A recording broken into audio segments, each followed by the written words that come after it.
Okay, our next speaker, whose biography is in the program, is Jennifer Bukowsky. And Jennifer is our third Freedom speaker. Jennifer? I'm over there.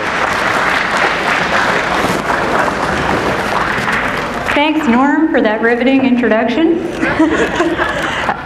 I'd like to say good evening, Republicans, and thank you for taking a time out from your war on women to let me come here and speak tonight. I appreciate it. I've got one of those jobs that sometimes requires a little bit of explaining because I'm a criminal defense attorney, but I like to tell people that criminal defense isn't about defending criminals. It's about defending individuals from the government. It's about individual liberty. And when I fight, so each day when I'm in the courtroom fighting the government to protect the constitutional rights of my individual clients, I'm doing it to protect the Constitution for everyone. And I'm here tonight to warn you that we need immediate action to fight to save Lady Liberty, before she dies a slow, painful death in the hands of the liberal left. We've given the government too much power. I have a few examples of this. It's no longer really up to you whether or not you're a criminal. We have so many laws, and such vague laws, that it's not really up to your own decisions whether or not you're a criminal. You just have to cross your fingers that they don't come after you. That's not liberty.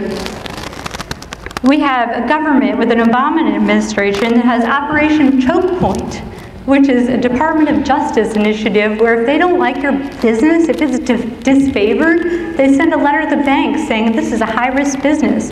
And it ends up, the bank won't do business with that business, and then sometimes those businesses go down because of it, just because they weren't liked. And guess who they don't like? Gun dealers, people like that. We have a government that has a civil asset forfeiture program, which in the Manhattan office of the Department of Justice alone, or I call it the Department of Injustice sometimes, they took in $3 billion of assets that they had seized from people as so-called proceeds of crime, without having to prove that anyone committed a crime. That is like highway robbery. And they just took those amount of resources. That's scary. That's not liberty. We have an IRS, which we know targeted conservative groups for their beliefs. And then just this month we learned that they used information they had gathered about those groups improperly to target individuals for audit. And this is especially disturbing in light of what we've learned about the NSA. The NSA is taking all of our emails. They're taking all of our phone data. They're storing it. And if you think that this administration won't use that information against its own citizens like they did the private information the IRS got and used against their own citizens, you're less concerned than I am. They're trying to take our freedoms, including two things that are equally important, I'm going to argue here tonight. We need a free internet and gun freedom. We need to fight the government from staying off our free internet as hard as we fight them from taking our guns, because both are essential to a free society.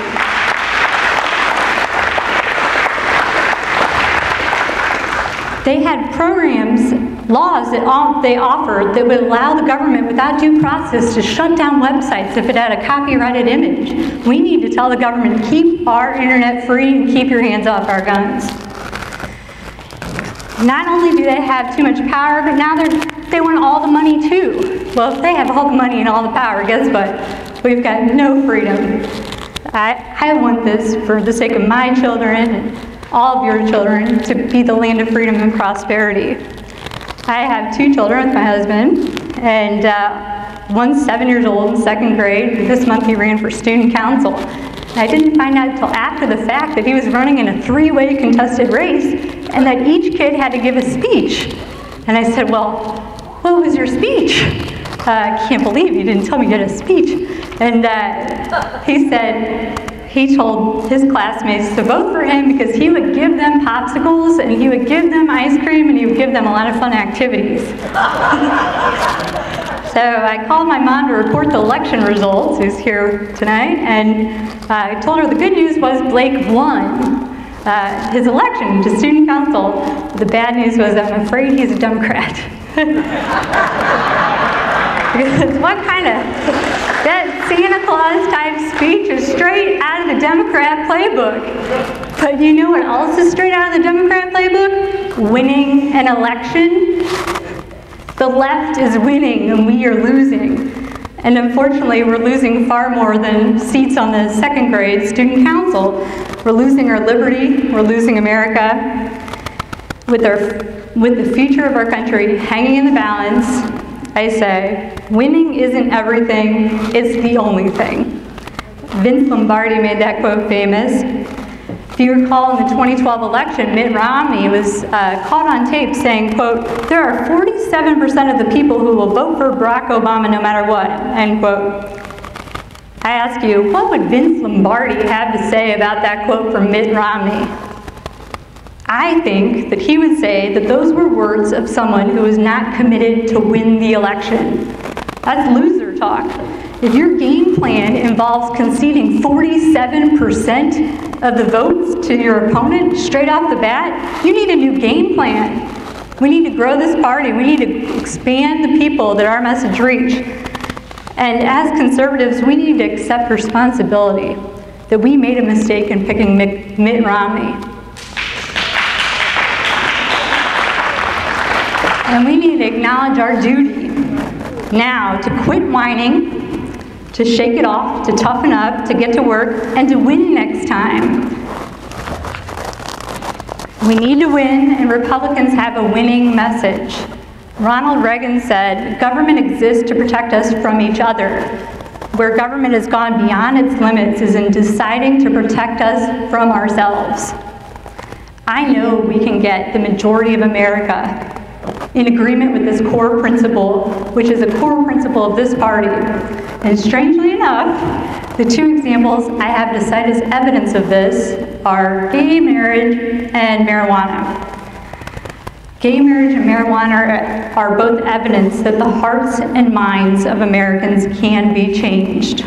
According to a 2013 paper by the Brookings Institute, the percent of the public who believe marijuana should be legal has increased 20 points over the last decade. According to a 2014 ABC poll, the percentage of Americans who believe gay marriage should be legal has increased 31 points in the last 10 years. Now 59% of Americans believe gay marriage should be legal now in 2014. Think of what the effect would be of having 20 more or 31 more points on the next presidential election. If our side got that many more points, it would change the outcome. Gay marriage and marijuana prohibition seem to be thought of as boutique social issues unrelated to each other, but that's not the case. They're part of the same cause, and that cause is liberty.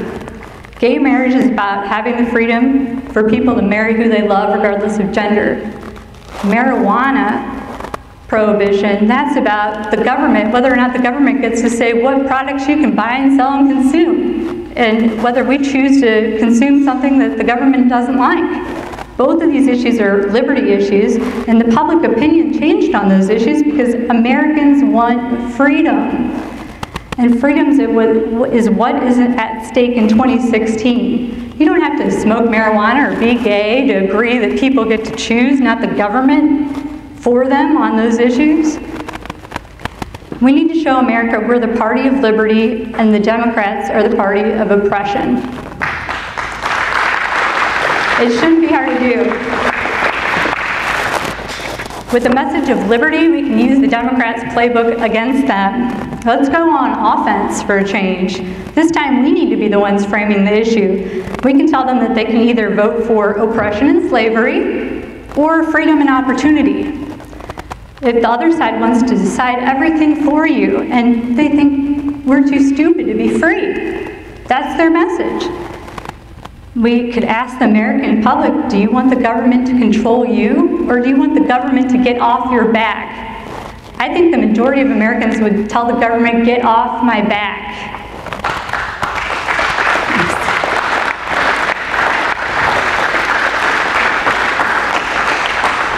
Another move from their playbook that I think we should steal is the character attacks, because with the message of liberty, we can use their very own character attacks against them. We can say Democrats are sexist, because it's pretty sexist to argue that I need rich, old, white Republican men to give me birth control because I'm too helpless and stupid to get it for myself. That's sexist. We can say Democrats are racist. They're racist because affirmative action is premised on the idea that other races are inferior to white people and they can't compete on an equal playing field. We can say Democrats are greedy because why is it that they want to take money from rich people? Why are they so uncomfortable with the idea of some citizen having money in America, the land of opportunity? We can say this isn't Russia or China. Saying rich people are greedy is un-American. If you don't like rich people, then maybe you should consider moving to Cuba.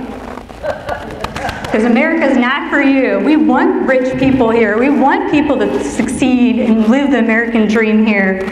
And we understand that the less the government is busy dividing up our pie, the more free we are to grow that pie bigger so everyone has more to eat.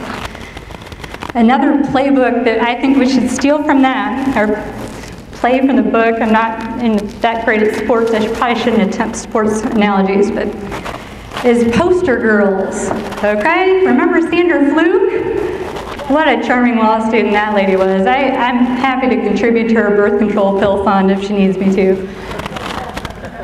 Here's who our poster girl is right now. This is the NRA magazine this month. I'm excited to report this.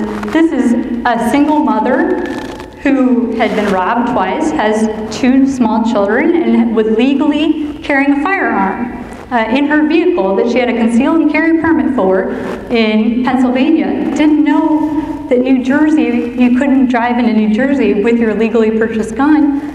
They were trying to throw the book at her in New Jersey and put her in prison for 3 years.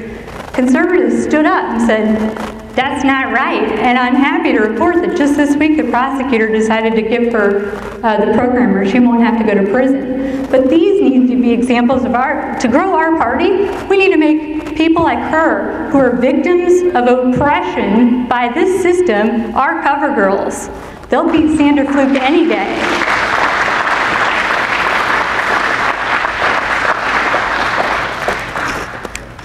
In close, I'd like to just take a moment to be grateful for our freedom. Compared to what our forefathers went through, protecting our liberty is going to be a piece of cake. The Democrats, under the pretense of taking care of us, want to make it so that the government owns us and gets to decide everything for us. But Americans don't want to be owned by the government. There's a rising tide of liberty surging in this country. And with the message of liberty, we can win the hearts and minds of Americans. Liberty over slavery is a message people can grasp in a soundbite. It's a message they care about. It's a message they'll want to vote for. It's a message the left can't beat. Liberty is the message we need to use to crush them in 2016. Thank you for your time.